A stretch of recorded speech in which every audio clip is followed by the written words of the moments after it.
what's it like crossing the threshold and deciding to make a feature film in Adelaide?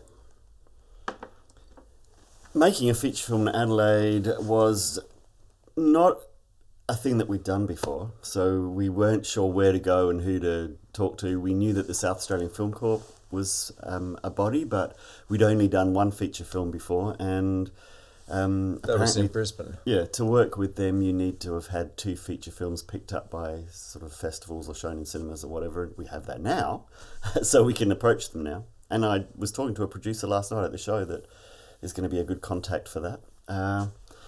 But we just started out as a music studio who had worked in film before, and Colin was finding it a little difficult because he's more into the film side of things. So I said, right, it's about time we got back into a film. It had been 8-9 years. And so Colin started working on small short films to meet people who are working in the industry locally, independents. And he slowly put a crew together as a producer from people that he'd met on other sets. Yep. So Hand Grenade is a low budget movie. Yeah. How do you get it across the line? Because, I mean, everyone wants to make a movie, but almost nobody does. So how do you go from script stage to shooting and editing and then showing in a cinema? You just got to have perseverance and make sure that it's something you really want to do. I'm sure there are a lot of films that don't quite make it. And also prepared to do, because there's an incredible amount of work involved in it. Because when you do a feature film, it is much more complex than a short film. It's disproportionately more involved. And basically, Paul and I have both spent the last year or more doing all the work involved, and typically getting 5 to 6 hours sleep a night. Yeah, but you know that you expect that. You know that. For a whole year. So it's just ridiculous. But the pleasure that you get from it, for me, is so much more than a short.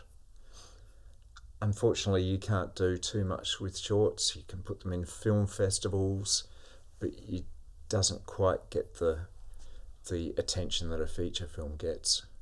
Yeah, it's a bit like a short story as opposed to a novel, I guess. You know, people don't really read short stories, but they'll want to read a novel. Absolutely. I think one of the things about completing a work is being adaptable. You've got to face a lot of problems along the way. If you can't roll with those punches, you'll fail pretty quickly. So you've got to adapt, and sometimes in the moment. We had some of the crew who didn't work out immediately and asked to leave. Some of the high-ranking crew who said, "I'm just not in this. I can't do it." And within one afternoon, we lost our first DOP and had assigned someone else from the crew as DOP, which worked out brilliantly for us. But it was a matter of discussing it, open communication, and adapting in the moment with those kinds of things. If you're paying people, you obviously wouldn't have those problems. But when you're asking people to do it voluntarily, for the passion of it, they don't always see it through. So, yeah. Before we go on, could you tell us what Hand Grenade is? It's a feature film, man. Didn't you listen?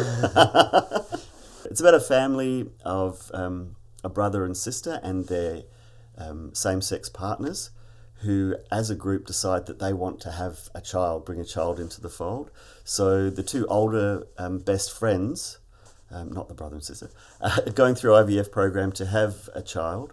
When the older gentleman of the group, is what is supposed to be 38, 40, finds that he has a long-lost daughter from a previous relationship that he never knew about.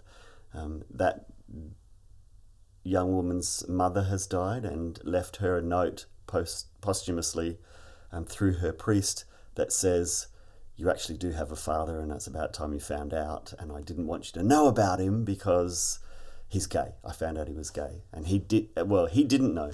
But then the daughter comes along and starts ruffling feathers. So it's an ensemble drama. Yes. And actually filmed it in your own house. I don't want to spoil the magic of cinema, but where we are sitting right now is where you've filmed the story. Yeah. That's quite classical in independent cinema. John Cassavetes would mortgage his house and then film the films in his house with his wife.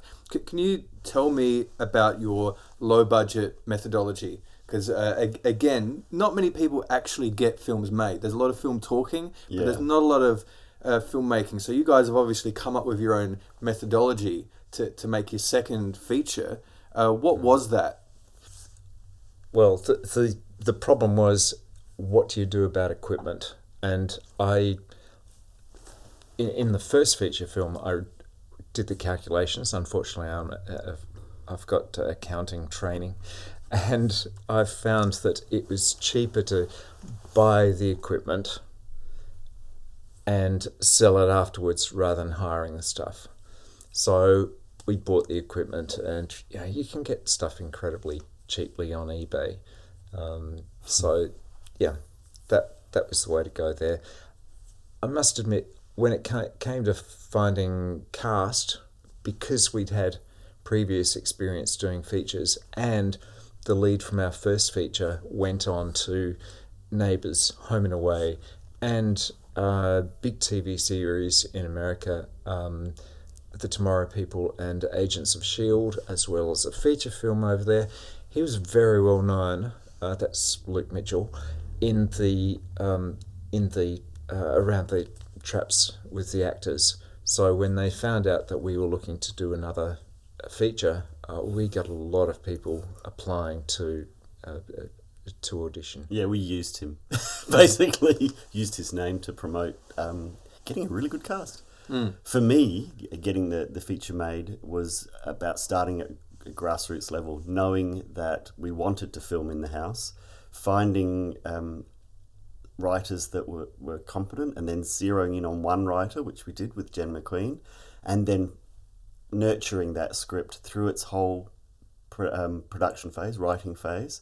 I still meet with Jen every week. On a Monday morning, we go down, we have a script writing session, and we're workshopping another script now, but we workshop that script around the house with brainstorming ideas and coming up with crazy plans which slowly adapt over time. And that script took us a year to bring together. And then when we thought it was finally ready, we sent it to a script supervisor, and a young woman called Ren Thackman answered the call, and from Sydney, and she did a wonderful job adapting the script and sort of thinking about how the story was being told. I think it's incredibly important to get a script consultant in. Oh yeah. It really worries me when people write a script and they don't have it checked by a skilled writer, another skilled writer, to make sure that they're on the right track. And it's horrified me that a lot of people put a hell of a lot of effort into doing shorts, for example, and you're putting faith in a script that you might not have read, and I think you owe it to the cast and the crew that you get in to not just write the script, but have it properly polished with help of an independent person. And certainly you wouldn't do that in the case of a feature film. Well, Mike, that's if you use a script, isn't it? Yeah. Indeed. Well, we did use a script for our second film. One question I want to ask is, because it's a low budget film, how much are you bypassing money from the process? Is it are you paying everyone, or are you sort of carving up ownership of the film, or deferred, or how does it work?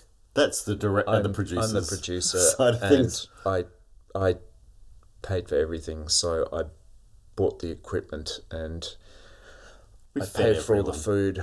That's it. They're happy to be fed. That. Now, obviously, well, not obviously, but it's regarded as a no-budget film, and therefore all the cast and crew did it for the passion of filmmaking. Fantastic. It's funny. I've come across different attitudes in Adelaide. I believe if you want to make a movie and you're not a millionaire, you've got to do it this way. But there is a perception that it can be exploitation or unfair. But there's only so much money to go around, and It's on the job training. yeah, That's and what it is. for actors. It's better than any show reel you could have is to actually be in a film that people are working so hard on. I mean, you're ultimately giving them something as they're giving you something. And if you were exploiting people, you wouldn't get to make another film. What are we exploiting them for? Because there's no money in the outcome from making a feature film, not usually. So I can't see how it could be exploitative if we're not making any money from it. They say that 90% of feature films don't make money, let alone shorts. Shorts, I don't think have any real hope.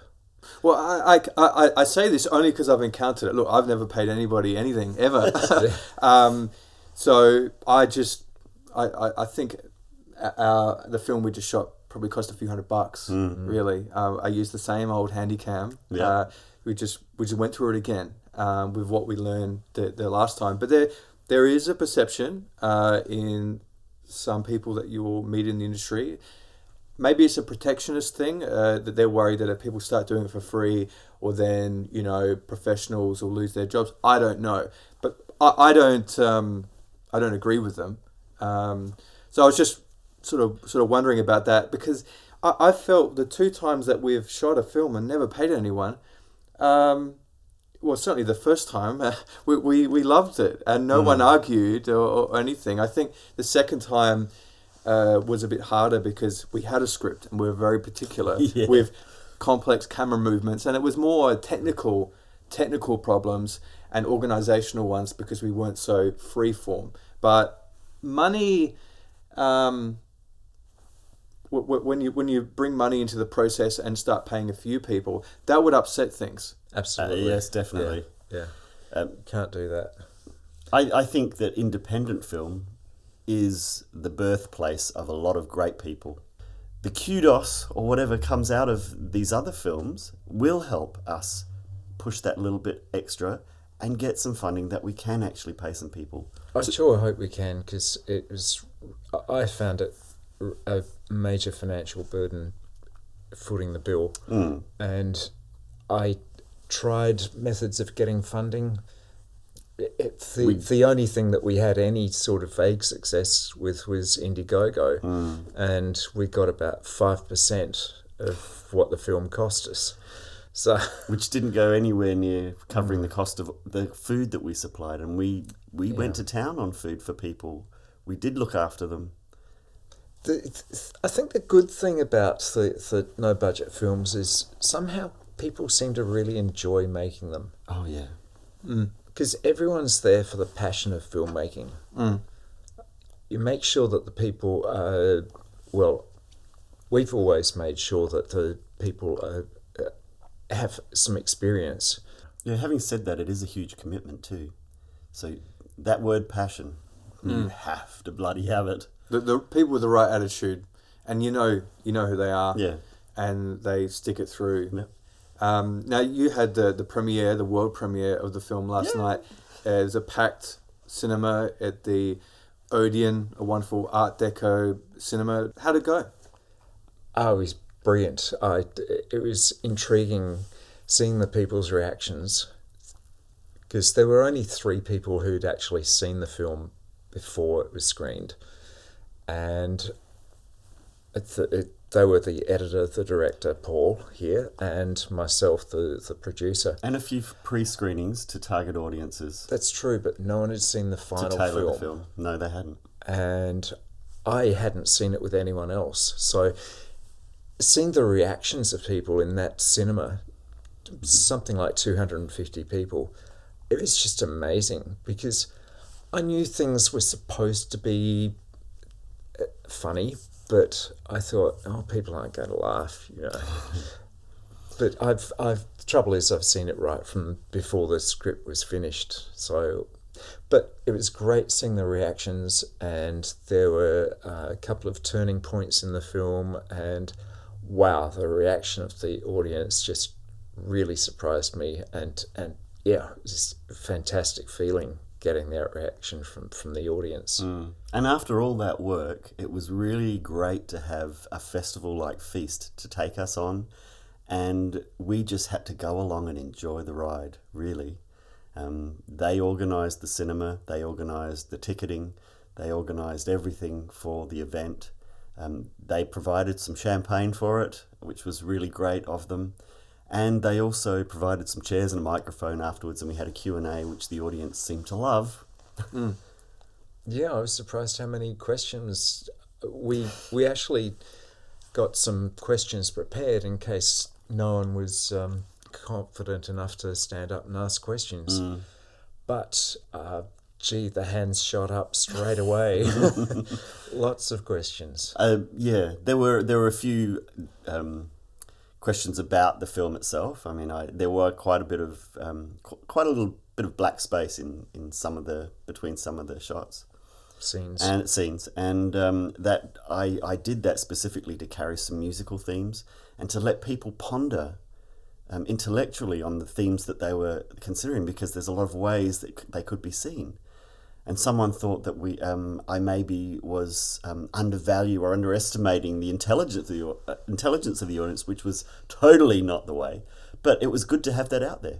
It was good to be confronted with that. I think I remember the question, and I didn't understand it because I thought all those blacks and the use of music gave the film rhythm and flow, and yeah, it did give you time to think, and so.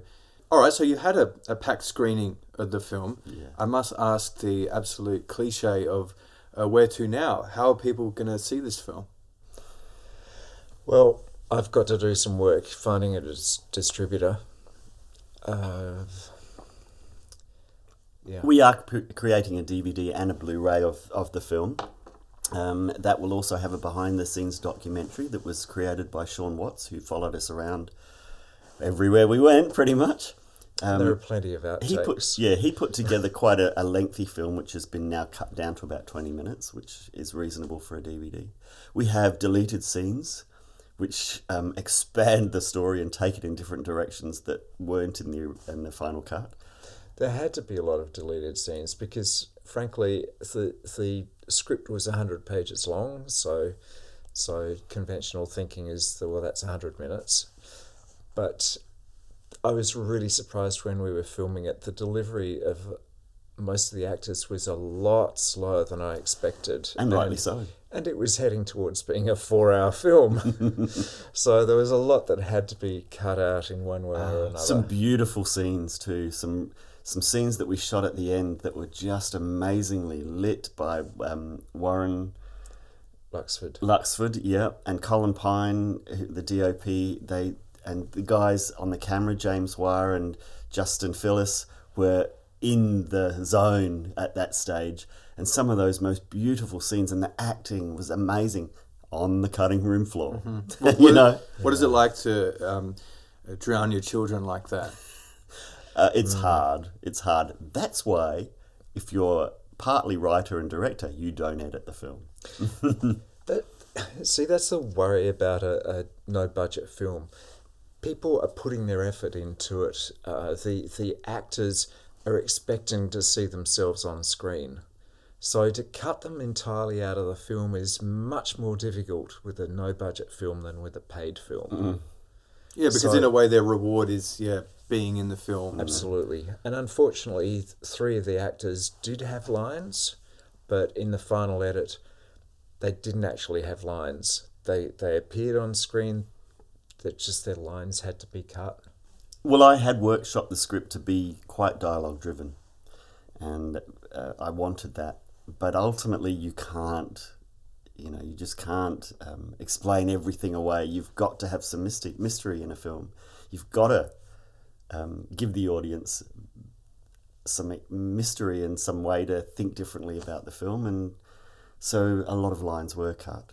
Well, there was one character in the film played by Martin McQueen from the photocopy shop. Now, from my memory, he didn't get a line in the film, and yet I felt it was still quite powerful. He did have lines. Yeah. He did have lines. He had but lines, but they were cut. But they were cut. But there's this great moment where he hands this box over. Yeah, you know, the so box of hand grenades. Right. So that you told that part of the story just visually. Yeah. You know, with him. So although he didn't get a line, there is an obsession with lines. Like just having cast and shot a film. Some actors won't work if they don't get a line, and it's like, yes, but you're in a very significant scene, and we're telling the story visually.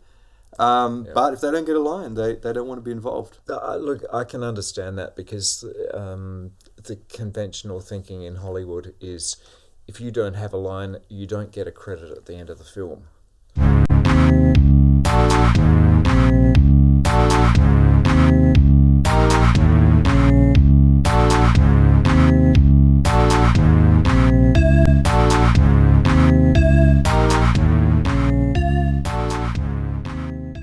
The screening was just an absolute dream to have Feast take it over and do it for us. And then afterwards, it was just a head fuck. I was in a whole world of what the fuck's going on. I was confused. I was a bit lost. I was really happy and really sad at the same time. It's an unusual place to be in. You have all these people in your face. They're saying, wonderful film, didn't like this, really loved that, and you're trying to take it all in. You're trying to make your own mind up about whether you liked the film in the screening. And I thought that I would never be able to see the film for the first time, and of course I really can't. But sitting there between the actors and the writer and the producer, watching it on the big screen, it was like watching it for the first time with the audience. And it's an amazing experience. I hadn't expected that. Really hadn't expected that. But I watched it as if it was a virgin film for me. The way you described the emotions and the fact that you're coming back to this house seems to have a strange parallel to the film because the film ends with very mixed emotions. So even though you didn't write the original script, as they say, there's 3 scripts. There's the one you write, there's the one you shoot, and there's the one you edit. How much of yourselves are in this picture? For me personally, there's a lot of incidents in my life that I discussed with Genevieve as she was writing it. We contorted the story in the writing process and really twisted it around and talked about all parts of our lives. During filming as well, I had to go back to Genevieve and say, do you mind if I cut out this storyline? It was one of the main reasons she wrote the script was about Joanne. Joanne's story was in the original script. That's Jazz's mother. And I had to cut that storyline because it was a sad, sad tale on top of another crazy tale. Sorry, I'm a bit lost now. Emotional. Okay. I'm emotional wreck after because we're only a day. This is the next day after that screening, and I'm still coming to terms with the whole process of that. Is it almost a shock to have such a successful screening? Is it? Yeah. Is that almost like you can't deal with praise? Is that partly what it is? I don't think I really am cut out to put myself up front anymore. I mean, I've done it a lot in my life as a singer, and I've acted in some things as well. But I don't think I'm the person that pushes myself to the front anymore. I like that behind the scenes kind of thing, and last night was right out there in the limelight, and I was unexpectedly really confronted by it. You've made 2 feature films now, and you've made other shorts and things. What is the simplest advice that you can give to people that are thinking about doing a feature film and they want to do it, but they haven't quite crossed that threshold into committing to do it? What is just some of the hardcore fundamentals? It would, first of all, you've got to decide whether it's going to be a no-budget film or whether you're going to find funding for it. Let's say it's a no-budget film. Yeah. Let's say you've got no credits, you've got no pathway to, say, government funding, and you can't convince anyone for private funding. With a zero-budget methodology, what are the fundamentals? Be adaptable. Make sure you have a lot of crew available that you can call upon, because not everyone will be able to be there. That's the trouble with a no-budget film, because you're relying on people who've got their day jobs. Yeah. And for some, you're typically getting filming on weekends, and so you as the producer, for instance, have got a lot of work to do during the week to get ready for the next weekend of production. And you're going to find that people will have, perhaps they have work that they've got to do, their job, or perhaps they've got social things, someone's wedding or whatever. And because they're not being paid by you, the other things are going to take precedence. So, so what is that? You've got Is that to have effectively a roster of people. Oh, scheduling's more than one person for each job. I was just going to get to that. So that's like a bit of a scheduling riddle. Yeah. Yeah. We were shooting over 3 months of weekends, and some we scheduled for Friday, Saturdays, and Sundays, and that was very intense in the early days of it. But we had all the actors and all the crew. We had spreadsheets for all of them of when they were and weren't available, so we were able to schedule scenes with and without actors that were and weren't available. There are some scenes where everyone's on set, so we grab the time where we just look along our calendar, and that helps you with scheduling. Actually, it really is a help, knowing what people can and can't do. It's funny, sometimes you get people who are there every single time. There were some people who were absolutely there every time. So we were committed filming. and so in it with us. Then you get some people who they phone up on the day to say, I can't make it. And wow, that's really frustrating. But what can you do? You're not paying them. But you've got to have a backup. That's the trouble. You've got to have a backup plan. You've got to catastrophize, expect the worst to happen. Because it does. Yeah.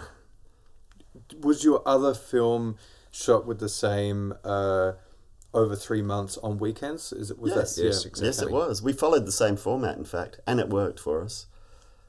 It really did. Because methodology we use is cramming it all in a month. Yeah. It's one way of doing it. Yeah.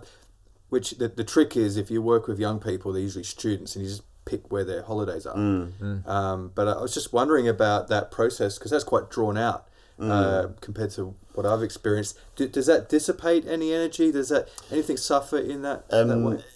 Both. You've got hairstyles that change, of course, so you've got to be on top of that. Got to watch the actors. You've got to be prepared for people to get better and better, and for families to form. And over time, you get close with those people.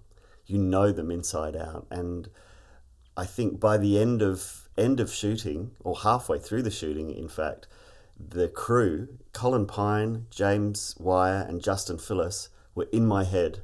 We had a routine worked out, and they were there every step of the way. I would. This is how my week went. On a Sunday, I would compile the footage, or on a Monday, I would compile the footage we'd shot on the weekend and make sure we had everything ready. On a Tuesday, I would go through all the scheduling, see what we had to do, and inform the actors, find out if they were still available, inform everyone that they were going to be coming in for rehearsals Wednesday night or Thursday night, and juggling that, who was available. We'd block the scenes, and luckily we were on set, so I was making sets as well as we went and dressing them as we went. Block the scene and take photographs and put together photographic storyboards for the camera crew, so they knew what shots I wanted ahead of time. So when they came in I would send them off to them as well, so they could be reviewing those, and we'd make any changes on the Friday. By Friday night, if we were shooting Friday night, they would come in, they would know exactly what we were going to do. I would have the sets ready to go. The actors were all ready to go. They would come in, have exactly the right lenses ready, the cameras ready, the dolly track would be ready, lighting. And Warren Luxford was amazing when he finally came on set. He would come in and adapt on the fly as well, because you have to change things in the moment as well. Actually, can I ask you about that? You said Yeah. one of the important things is being adaptable, Oh, yeah. and then we moved on. But that can mean a lot of things. So what sort Yeah. of things do you have to All right. adapt to? I am going to talk about one particular scene where we're going to film the family walking back from the dance awards along the streets of Port Adelaide back to the house. And the day of shooting that, it was all photographed and storyboarded and ready to go. It was pouring down, bucketing down. Torrential. So we, as a group, we sat in the girls' bedroom upstairs and we brainstormed, the actors as well. We brainstormed, how are we going to do this? And we knew we had to make it work. We couldn't go outside. We didn't want to take the equipment out in the rain. So we decided to do it on the veranda, and you saw the result. No one was prepared for that. It was a beautiful scene, and it just worked. You've got to adapt and make things work around weather, especially.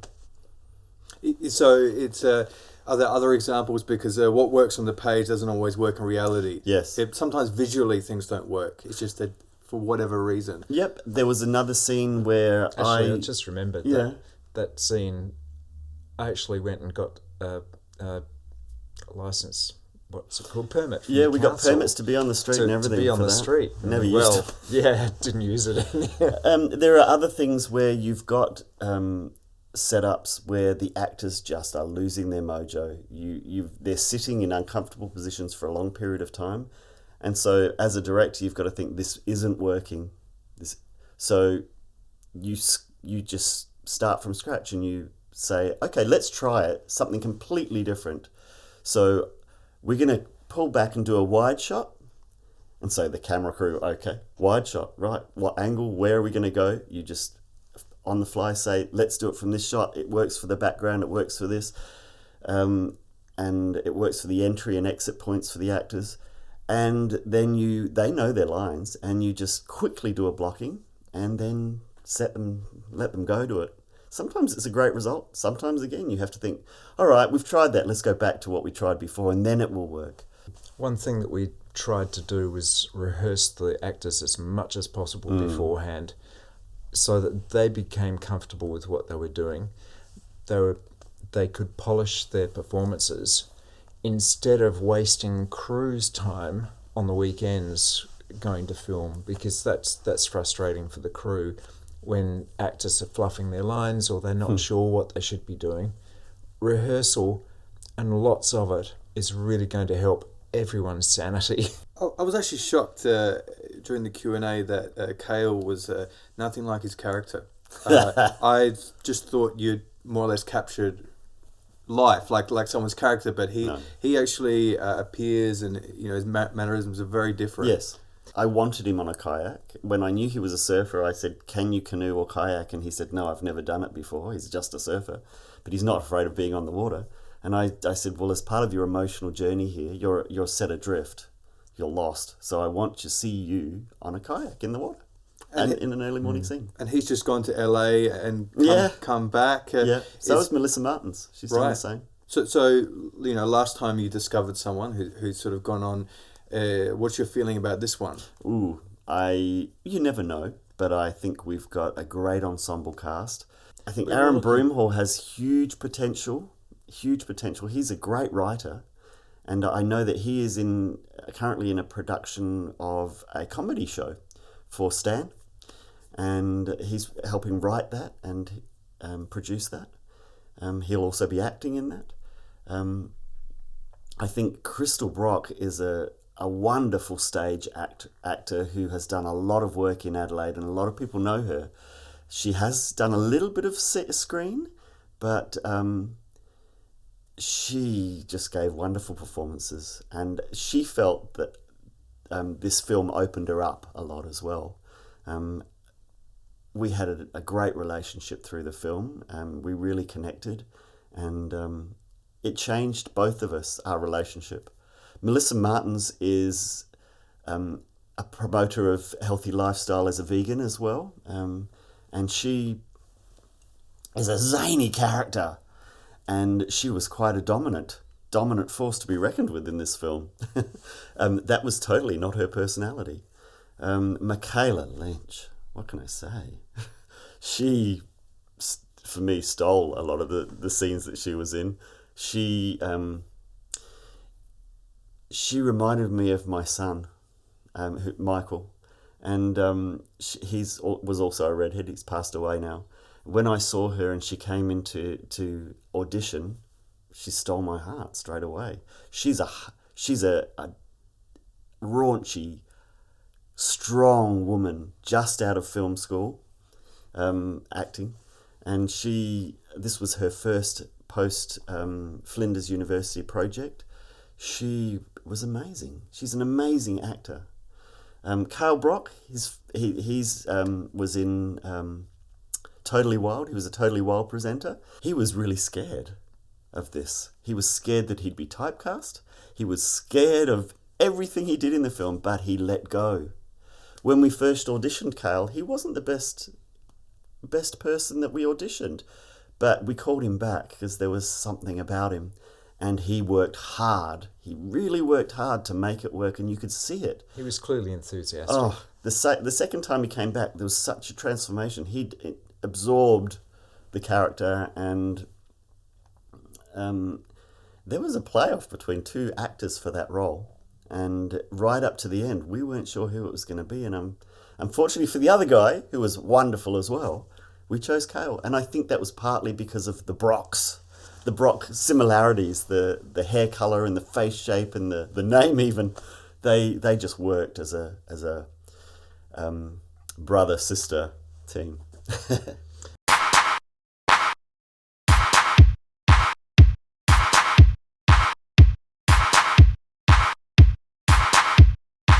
Well, I'd like to introduce one of our lead cast members who has become part of Dale Street Studios pretty much from this meeting, and he's that's Aaron Broomhall, who played Dean Campbell in the film Hand Grenade. Hey guys. Hey.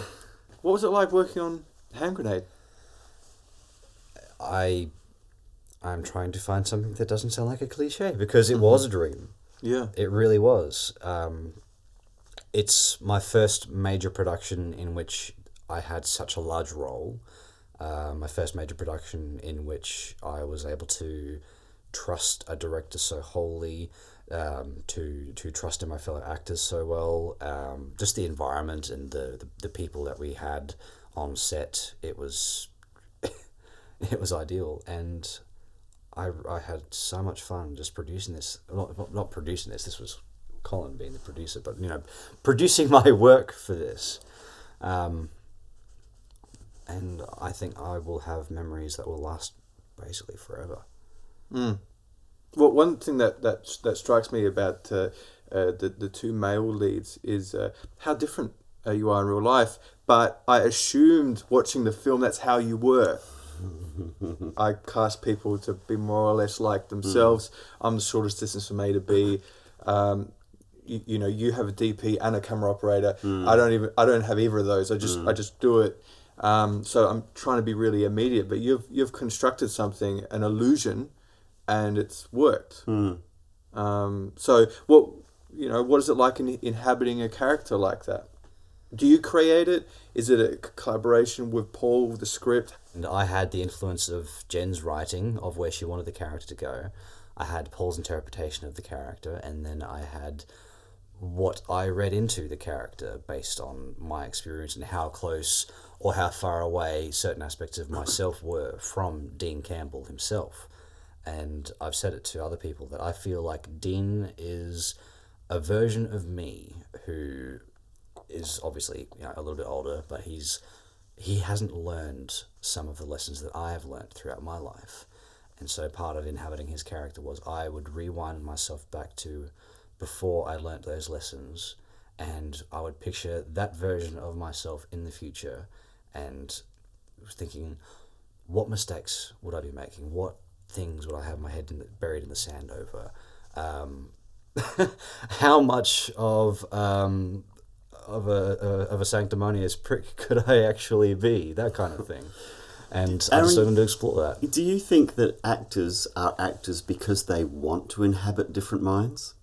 They want to project different sides of not themselves, but explore other ways of being.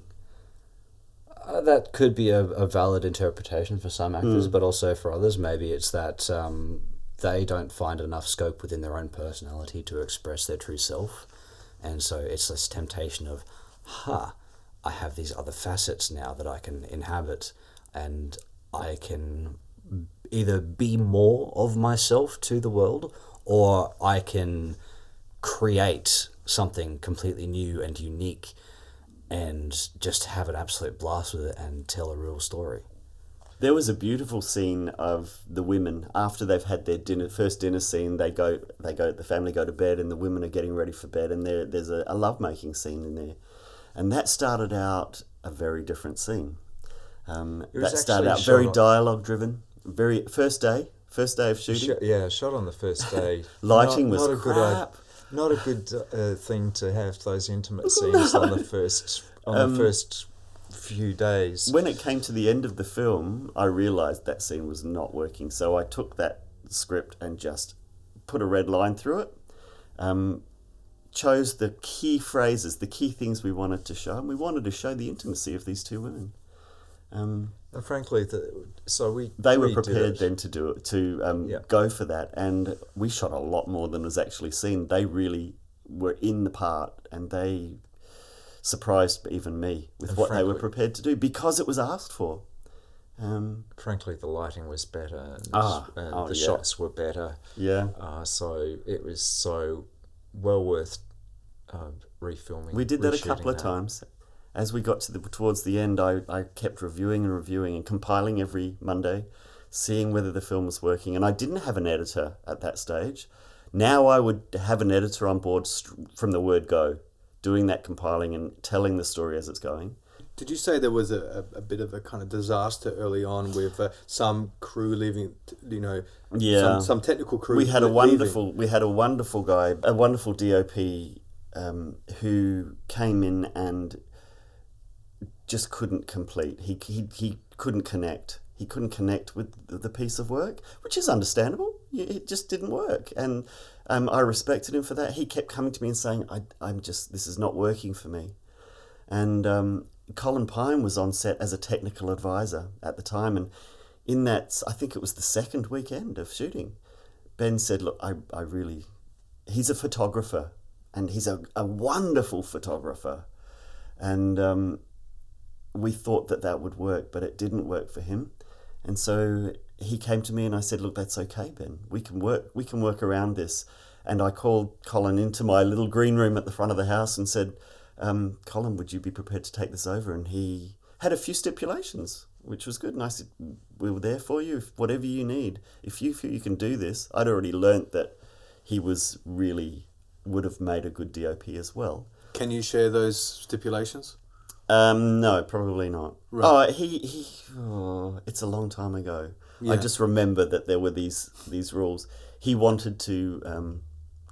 He said something about he had another film that he was going to, and if he was going to be called away, he would have to be called away. But luckily, that didn't eventuate. We were lucky to have him through that.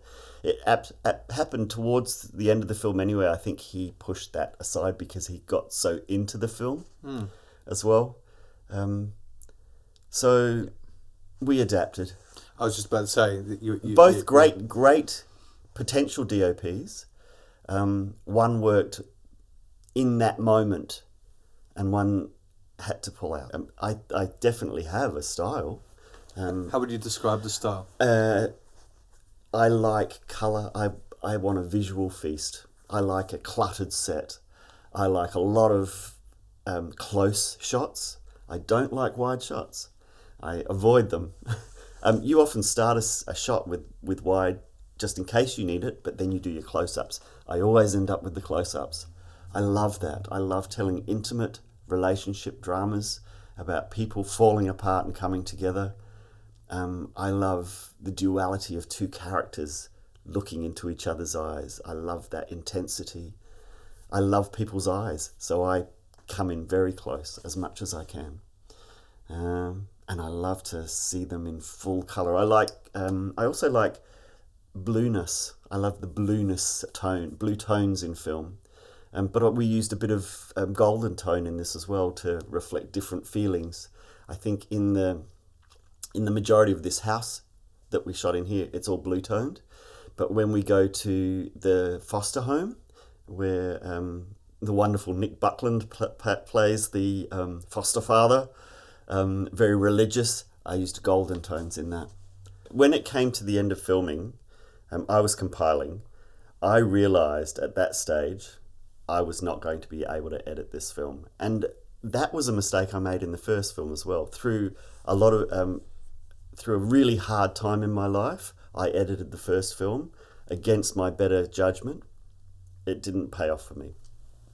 I got to that point in this film and I thought, I can't do this. So I actually went to Colin and asked him, I need an editor. And we weren't communicating very well at that stage. And it didn't happen for me. So I just thought, right, I need to find my own editor for this. We had a gentleman on set, Alec Dorinda, who was doing our clapper and logging. Yeah. And he was great at that.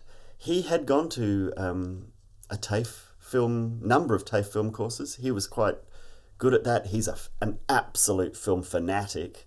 He understands film like no one I know. Well, except for you, of course. And he talks film 24/7, and I thought, maybe I'll ask him. And he just said, you betcha! And he was right in there, and he took it and ran with it and brought the film to life. And I was amazed when I first saw his edit. I came to him saying, look, I'll let you have your own edit, and then you edit around my ideas. And we ended up going with his edit, totally. I didn't even have a look in. We refined it together after he did his first edit. What were the differences between the two? He got rid of the dross. Even though they were beautiful scenes, he got rid of the stuff and turned it into what you're seeing now. He brought footage from the middle of the movie and took it to the start of the film, and he chopped scenes up and showed them. He gave it the storybook chapter feel. He, as a musician as well, he helped me think about the music. He actually laid down a soundtrack. He's a great guitarist. He laid down a soundtrack for the film. Unfortunately, I didn't use it, but he was so committed to every aspect of the post-production stage. Wonderful to have around. Bounced a lot of ideas off him during the filming as well. He again was one of those people that was so comedic. He kept everyone on set in a different way happy. It's the day after the screening. All kinds of emotions are going through your heads. But you've already told me about 3 projects. But before we started rolling, obviously it was hard work. You've climbed the mountain, but it hasn't killed you. Has it made you stronger? And what are the next projects you're thinking about? While Colin was away, I asked him, do you want to make another film? And he just said yes. So I thought, right, I'm grabbing it. I'm grabbing this momentum while we've got it going. I loved the process so much. Didn't want it to end. Nobody wanted it to end, really. But it does. And so I thought, right, get the ball rolling. I've got 2 really fantastic scripts that I'm supervising the writing of. One with Jen McQueen again, which I just love working with her. And Aaron Broomhall is writing another script. Both science fiction based, both gay themed. Just before we get into that, collaborators. It's clearly the most important thing. You could be given $100,000, but if you had to work with the wrong people, it could be a disaster. That was one of the problems when it came to funding. I was worried that if I did go getting money from someone like the South Australian Film Corporation, that they would want to make it themselves. Of course, they'd get the script, they'd want to make it. For us, we wanted to make it ourselves because we enjoy the actual process of filmmaking. Yeah, we weren't indebted to anyone. We were not given. It was only our own rules, pretty much. Yeah, we didn't have to live by anyone else's rules. And when you guys had that short, what sounds like a short conversation, do you want to make another film? Yes, I do. it seems like you're wanting to almost overlap productions as one is sort of ending. You want to start the seeds of the next one. Yes. I particularly don't enjoy post-production. I enjoy pre-production and production. My main thing is storytelling and working with people, the actors, the crew. I love that. I don't like being locked away in a room in front of a screen doing sound levels. I don't like it. I mean, that's my main job as an audio engineer. It has been for a long time, but I don't like that so much. I love working with music in that way, but not film. I did it all. I ended up doing the sound design and the sound for the film, but I didn't want to. I wanted to be on set. I wanted to be in that hothouse of no sleep and pushed to the edge and thinking on your feet and adapting on the go. And the intensity. The intensity Yeah. is what brings me to life.